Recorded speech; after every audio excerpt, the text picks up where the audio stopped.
नमस्ते. आज आपण अतिशय पौष्टिक अशी रेसिपी बनवणार आहोत, जी तुम्ही मुलांना टिफिनमध्ये देऊ शकता, पार्टीसाठी बनवू शकता किंवा मग स्नॅक्स म्हणून 4 वाजता खाण्यासाठी असेही बनवू शकता. अतिशय रुचकर होतात.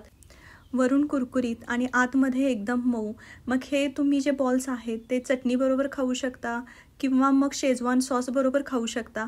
तर अशी ही रुचकर रेसिपी. त्याच्यासाठी आपण घेतलेल्या आहेत सोया चंक्स आणि सोया चंक्सला गरम पाण्यामध्ये भिजत घालून त्याच्यामध्ये हिरवा वेलदोडा, काळे वेलदोडे, स्टार फूल, थोडंसं दालचिनी आणि 1-2 मिरी टाकून 10 मिनटं गरम पाण्यामध्ये ठेवून द्यायचे. म्हणजे मग सोया चंक्सचा जो काही उग्र वास असतो थोडासा तो निघून जाईल आणि याला मसाल्याचा वास लागेल. आता 10 मिनटानंतर त्यातलं सगळं पाणी आहे ते असं हाताने दाबून दाबून काढून टाकायचं, जेणेकरून हे भिजलेले सोया चंक्स आहेत ते व्यवस्थित कोरडे होऊन जातील आणि याच्यामध्ये पाण्याचा अंश थोडासा कमी राहील. आता मिक्सरच्या भांड्यामध्ये हे भिजवलेले सोया चंक्स, अर्धी वाटी किसलेलं गाजर आणि अर्धी वाटी ते 1 वाटी उकडलेले मक्याचे दाणे हे सर्व घेऊन मिक्सरला ह्याची एक भरड करून घ्यायची. आपल्याला खूप बारीक नाही करायचं. सोया चंक्स आहेत ते थोडेसे एकसारखे बारीक झाले म्हणजे झालं. आता हे जे मिश्रण आहे ते आपण एका ताटामध्ये काढून घेऊया. तर याच्यामध्ये सगळ्या भाज्या मिक्स केल्या जातात आणि सोया चंक्स असल्यामुळे प्रोटीनही आहे. तर ही अतिशय सुंदर रेसिपी आहे आणि याने पोटही लगेच भरून जातं. आता याच्यामध्ये आपण अजून भाज्या मिक्स करणार आहोत. तर इथे अर्धी वाटी बारीक चिरलेला कोबी घेतलेला आहे, अर्धी वाटी पिवळी शिमला मिर्च घेतलेली आहे आणि अर्धी वाटी लाल शिमला मिर्च घालणार आहे. तर तुमच्याकडे पिवळी आणि लाल शिमला मिर्च नसेल, तुम्ही हिरवी घातली तरी चालेल. आता मसाल्यामध्ये अर्धा चमचा गरम मसाला घालायचा. हे मिश्रण आहे ते व्यवस्थित एकसारखं करून याच्यामध्ये 1 चमचा गोडा मसाला, चवीनुसार मीठ घालायचं. आता याच्यामध्ये अर्धा चमचा जिरे पावडर आणि आमचूर पावडर घातलेली आहे. तर अर्धा चमचा आमचूर पावडर आहे. नसेल तर तुम्ही लिंबू पण पिळू शकता. आता पावसाचे दिवस आहेत त्यामुळे थोडेसे तीळ घातलेले आहेत.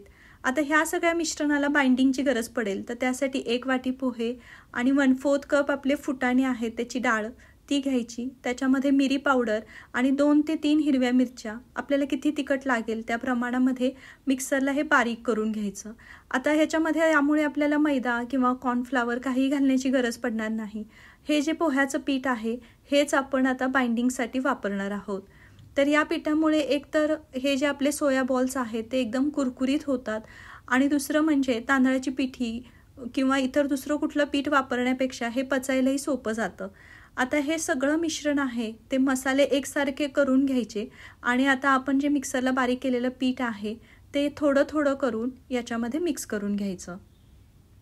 पीठ भिजवताना आपल्याला याच्यामध्ये पाणी घालायची गरज नाही, कारण सोया चंक्सचा ओलसरपणा आणि भाज्यांचा ओलसरपणा त्याच्यामध्येच हे पीठ व्यवस्थित मळलं जाईल.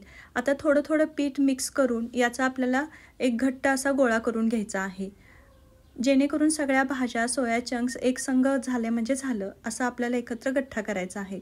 आता अशा मिश्रण तयार झाल्यानंतर तुम्ही हव्या त्या शेपमध्ये याचे बॉल्स बनवू शकता, कटलेट बनवू शकता किंवा मग तुम्ही अगदी आपण मुटके बनवतो तसे मुटके पण बनवू शकता. आता हे मी हाताने दाबून याला कटलेटचा शेप दिलेला आहे. हे पहा, कुठे याला चिरा जात नाहीत, काही नाहीत, अगदी व्यवस्थित होतात. तर तुम्हाला जो आकार आवडत असेल त्या आकारामध्ये हे बनवू शकता. या पद्धतीने दाबून तुम्ही बनवलात तर याचे छोटे छोटे बॉल्सही होतात किंवा मग हातामध्ये असं जसे आपण मुटके करतो तशा पद्धतीने याचे मुटके करून सुद्धा तुम्ही शालो फ्राय करू शकता.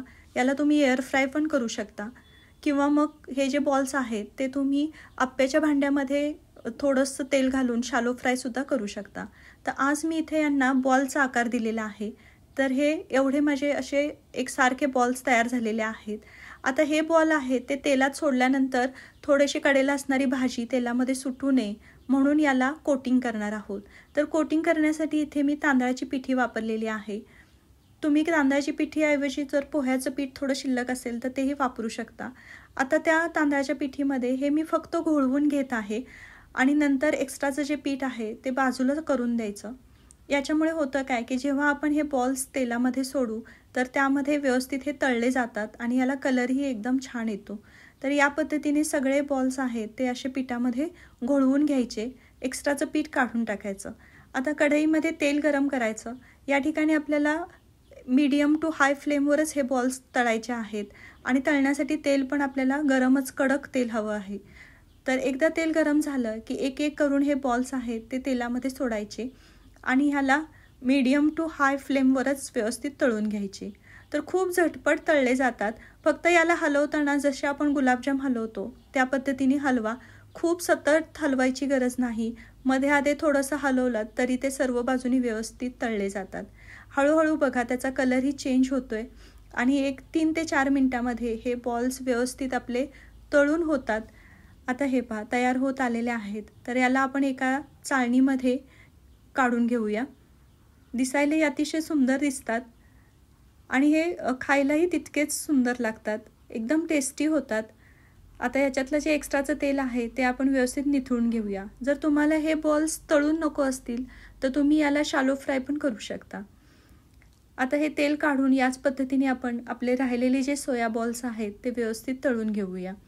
आता तेलामध्ये जरी बघितलं तुम्ही तर कुठेही भाजी निसटत नाही आणि दुसरं म्हणजे पीठ आपण काढून टाकले साईडला, त्यामुळे तेलामध्येही फार ते पीठ उतरत नाही. तर या पद्धतीने खूप झटपट असं हे आपलं स्नॅक्स तयार होतं. तुम्ही पार्टीमध्ये, किटी पार्टीमध्ये पण हे बनवू शकता किंवा नाश्त्याला सकाळी मुलांच्या टिफिनमध्ये जर तुम्ही हे पीठ बनवून ठेवलंत रात्रीच, तर सकाळी तुम्ही हे मुलांना टिफिनमध्ये पण देऊ शकता. तर असे या पद्धतीने जे आपण बॉल बनवले ते आपले 20 ते 22 बॉल्स आहेत ते तयार होतात. तर रेसिपी ही नक्की ट्राय करून बघा. वरून एकदम कुरकुरीत होतात आणि अतिशय खमंग गरमागरम खायला खूप छान लागतात. रेसिपी आवडल्यास नक्कीच लाईक करा, सबस्क्राईब करा, इतरांबरोबर शेअर करा. धन्यवाद.